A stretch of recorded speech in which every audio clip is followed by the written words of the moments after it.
Hey viewers, this is ChuckChuckGoof, and I decided that for Halloween this year I'll make a video of myself narrating the story that I wrote in English class for an assignment. And I decided to title the story Unforgiving. Before I start the video, please keep in mind that this story is completely fictional. Also, one more thing I want to mention, please keep in mind that this story does get pretty dark. And that's pretty much all I want to say. So with that being said, enjoy the show.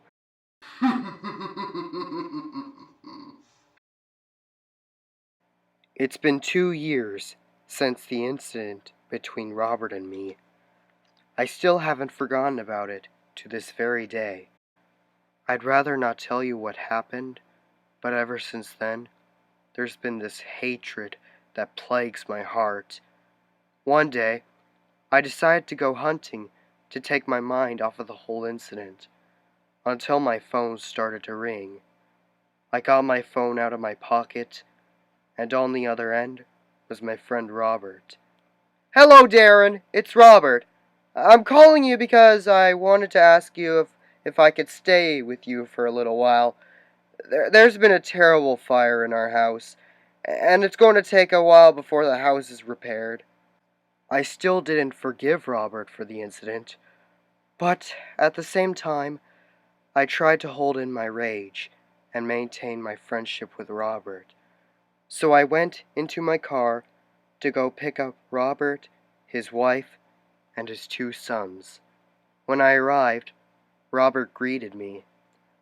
I couldn't help but scowl when I saw Robert's face, but I pretended to smile as I said hi back. Robert and his family brought bags containing belongings that had survived the fire and put them in the trunk. It was very hard for me to concentrate while driving because I was still focusing on the incident. I started sweating and trembling, for I feared that I might get into a car accident. When we finally got to my place, I let out a sigh of relief that I made it safe and sound. However, my anger immediately came back to me as soon as I saw Robert exit the car, as my memory of the incident kept echoing in my head. When we got back to my place, we immediately had supper. As the days progressed, the anger plagued my heart more and more. Every time I even heard the name Robert, my blood would start boiling, my eyes would twitch, and I would have dark thoughts. I felt like with every hour, I would lose more and more of my sanity. One day, after everyone finished eating supper, I sat on the sofa, trying to calm down. Also in the living room were Robert's 2 sons, Toby and Christopher. Toby and Christopher were playing with some action figures that they brought with them. The part I remember the most is when the superhero killed the villain, Dr. Schnitzelstein.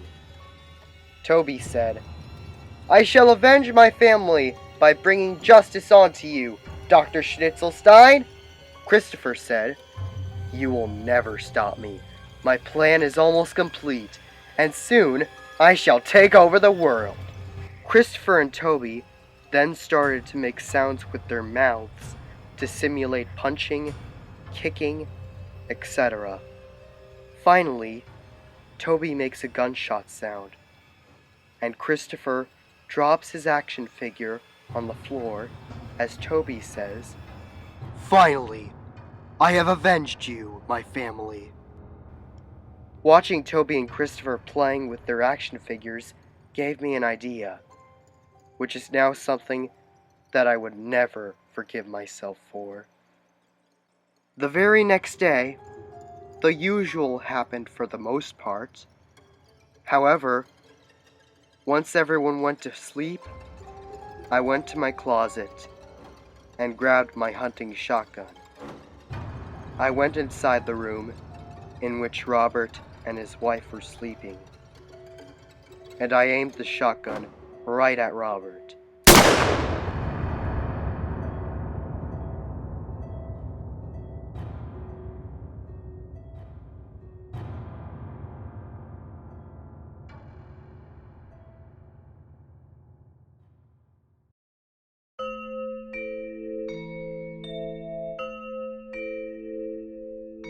The very moment I pulled the trigger, my anger left my heart, and in its place was shame and regret. The bullets hit both Robert and his wife, killing them instantly.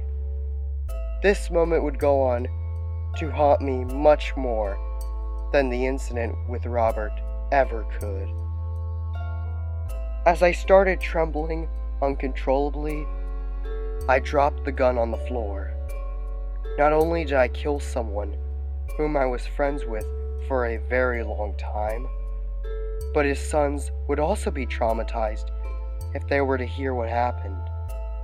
I took the bodies of Robert and his wife, and I buried them in the backyard.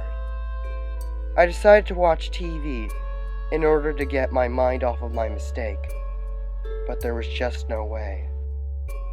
I could slowly feel my grief become more and more tormenting. While I was watching TV, I heard sirens outside. Curious to see what was going on, I looked outside, and I saw police cars pulling up into my driveway. I highly regret not sharing my feelings before all of this happened, for I feel that if I had just told Robert about how I was feeling, none of this would have happened. As much as I hate to admit this, I feel like I deserve to be detained. And that's the story. Happy Halloween and sweet dreams.